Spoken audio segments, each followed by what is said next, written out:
Nebulink saying, so self-made limited jobs. I would be perfectly fine if they put that into a limited job approach, right? What do you think about that, Chris? Like taking the sub jobs and not making it a part of the game, but making it a part of the limited job system, which right now only represents one job, the Blue Mage. I think that is the solution to make it more complex, to not break dungeons, raids, all these things that are specifically tuned where we're just going to do the math, to make it to where you're doing open world stuff or you're doing weird unsynced challenges or something like that.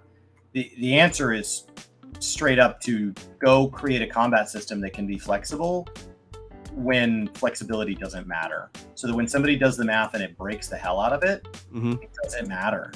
Like nothing's wrong with that. So if you created a system that gives you some ultimate ability to basically one-shot an open world mob, who cares? Like who cares? But the moment you bring that into raid, that sucks. So like that's what I would personally like to see them do. If they are going to add something crazy as a subclass system, I think starting to make more parts of the world function the way Blue Mage does things. If you want to go bicolor gemstone grind and that allows you to like AoE multi-pull as a black mage, that's really fun.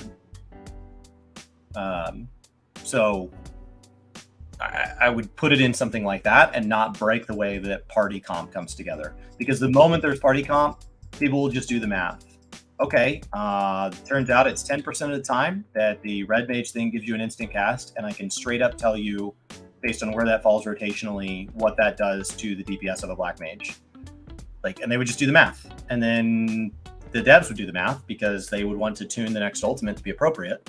And so then anything below that won't clear the damage check.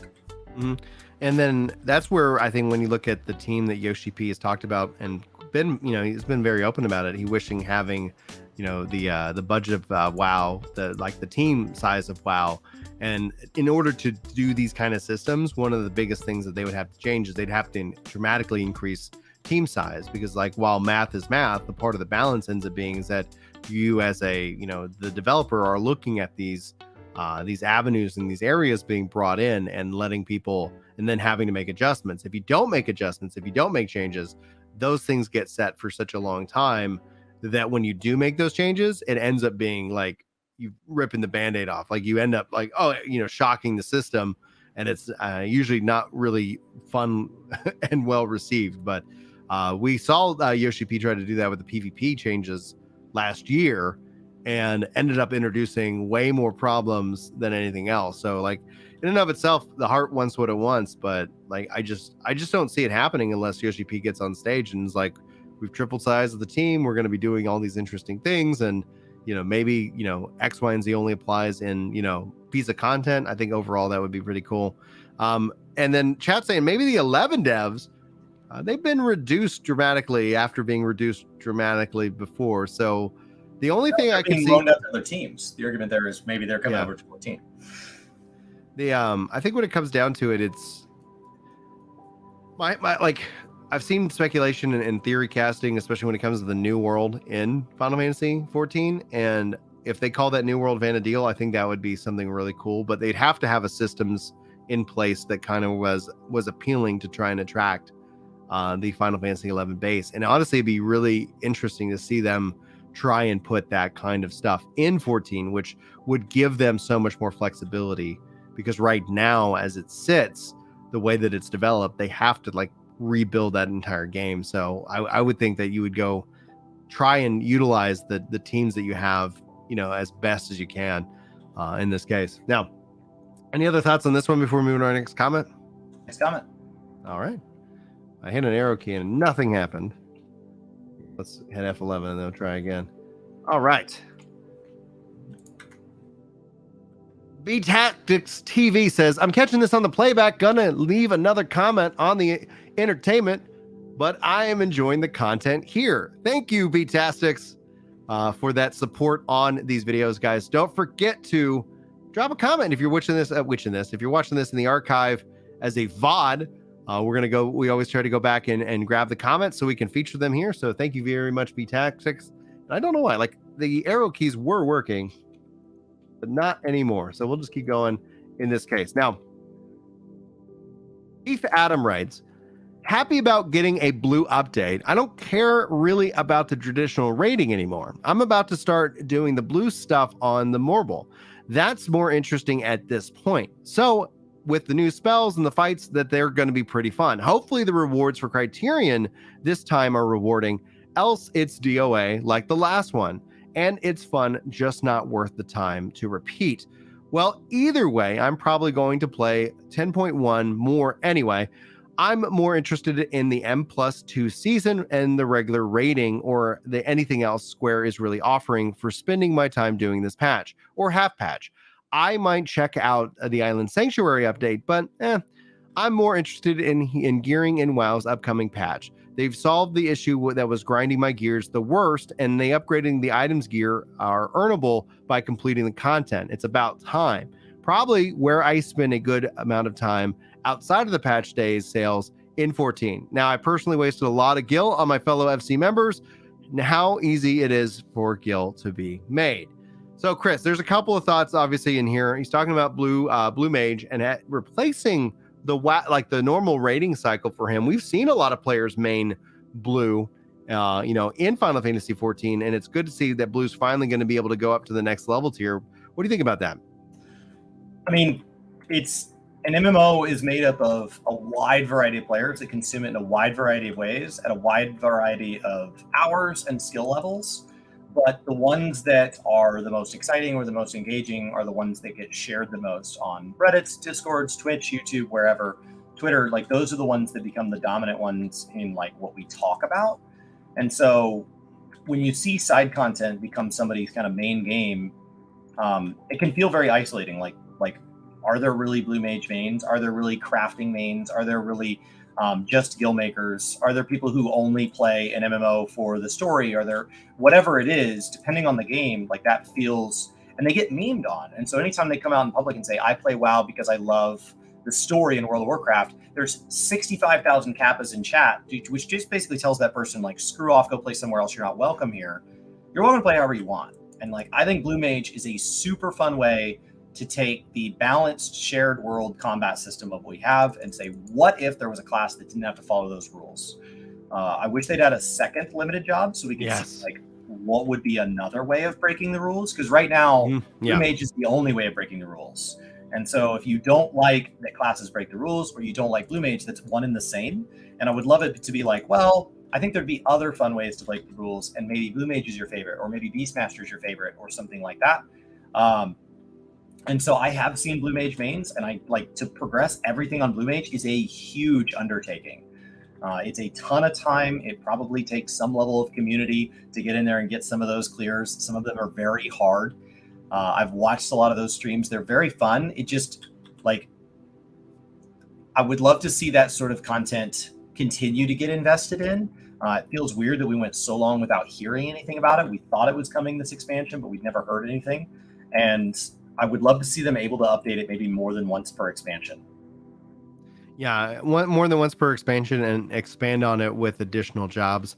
I think Puppet Master and Beastmaster being added in would really help to start to, I think, get people excited. Just like we said earlier, like if there was a limited version of everything that you could play, and that just changes up. Like, hey, okay, awesome. Yeah, matchmaking, we get it. It's not going to be for you because you might not have unlocked X, Y, and Z, but you can sit down and have a good time with it. Now, as to their second part of kind of their comment here, talking about WoW 10.1, World of Warcraft has come out with their own roadmap. In my mind, from everything we've seen in the past to where they are now, they seem that one of the key aspects, and I kind of echoed this when they talked about they got feedback, and it took a long time to kind of work out of the hole that they dug all the way into Shadowlands. But because of that feedback back from, I think it was Legion, that they were able to start finally making the changes, and those are hitting with Dragonflight, and that's gearing, and that's so much more. And so I've heard a lot of positive things about the latest expansion. I know you said you've been enjoying it. What is it about 10.1 with WoW in Dragonflight's season, and how does that fit in with something like Final Fantasy 14? So WoW's patch cadence has always been a little bit like expansion by expansion. How long is a patch? What are the sub patches? What all does a patch include?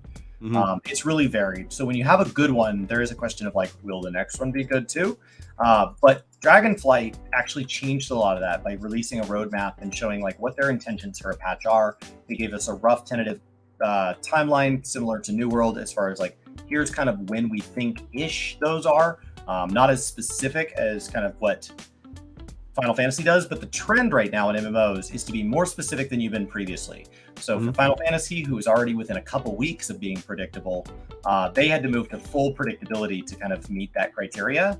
But for games like WoW that have ranged anywhere from 100 days to a patch cycle to 300 days to a patch cycle, they just need to kind of drop it down to something that's close to the same.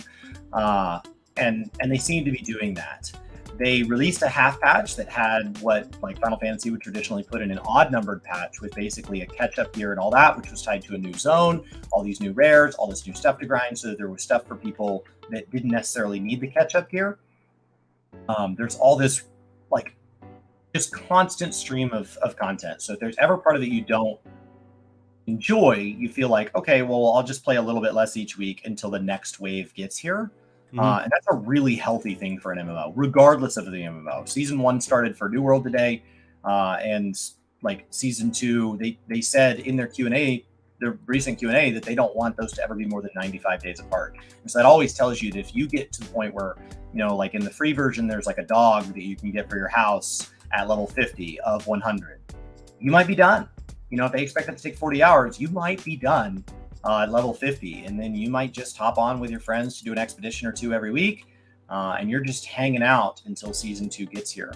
And that's kind of where WoW is right now. So it's really nice for WoW to be kind of in that position where at least their own community members consider them healthy. There are a lot of people that don't like WoW, and that's fine, but like that wouldn't matter if the game was healthy or not. So the group you're trying to actually make the game good for are the people that do have it installed and are currently subscribed and are playing.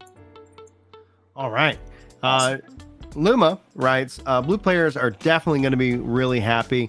It's getting the level cap increased to 80 and the blue exclusive armor set with new spells as well in 6.45. Now, when it comes to the spells and the builds, like when it comes down to this aspect, like this is the first time we're seeing them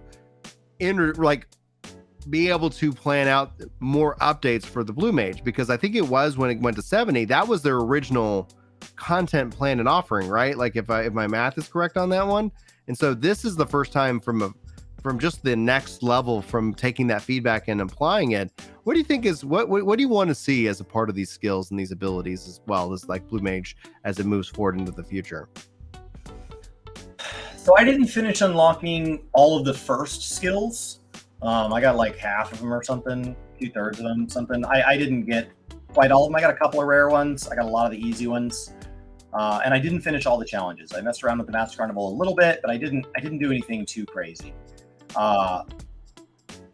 What I would say is, like, from just what I experienced, I would love for them to pair it with reasons to go out and engage in stuff like the bicolor gemstones, because this will be the first time they're high enough to earn those. So I would love to see it kind of learn to supplement the other jobs, so that people maybe treat it as like, wow, I can't believe Blue Mage has a bicolor gemstone mount. And that's not really what it has. It's that there's a bicolor gemstone mount and you didn't want bicolors and now you do. So I would hope they tie it into existing forms of content, if not go way further and tie it to things like a Blue Mage PvP. But I would also love to see them start doing things that interact with other Blue Mages really well. I think right now it's really fun to be the only Blue Mage in a group, but I would love to see them start to do things that, like when you do alliance raids with Blue Mages, one of the Blue Mages will freeze everything and the other will electrify will kill everything that is frozen. And that works really well together. I liked that integration. And it was something that made being multiple Blue Mages in a party really, really fun.